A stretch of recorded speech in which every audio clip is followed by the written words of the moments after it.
ଥରେ ଏକ ଗାଁରେ ଜଣେ କୃଷକ ରହୁଥିଲା।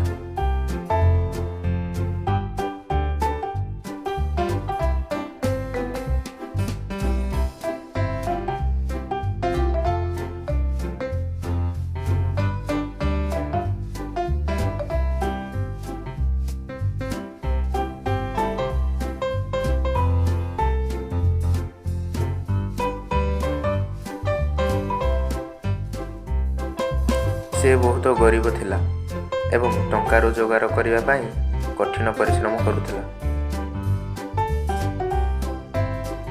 ଦିନେ ସେ ତାଙ୍କ କୁକୁଡ଼ା ଘରକୁ ପରିଦର୍ଶନ କଲା। ସେ ବହୁତ ଚମତ୍କାର ଦେଖିଲା।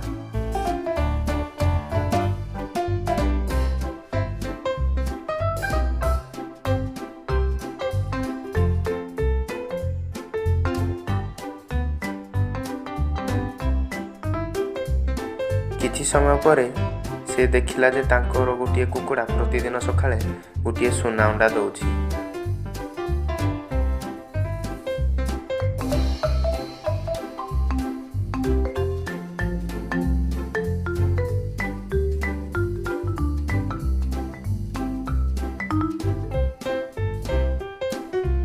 କୃଷକ ନିଜକୁ ବହୁତ ଭାଗ୍ୟବାନ ମନେ କଲା ଏବଂ ବଜାରରେ ସୁନା ଅଣ୍ଡା ବିକ୍ରି କରି ପରିବାରର ଦୈନିକ ଆବଶ୍ୟକତା ପାଇଁ ରୋଜଗାର କରିବାକୁ ଲାଗିଲା।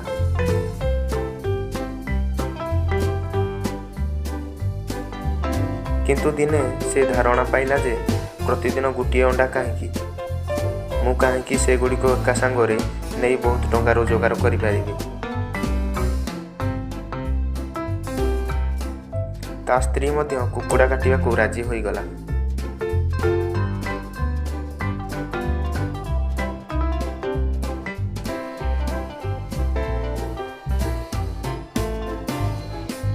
ସେମାନେ କୁକୁଡ଼ାକୁ ମାରିଦେଲେ।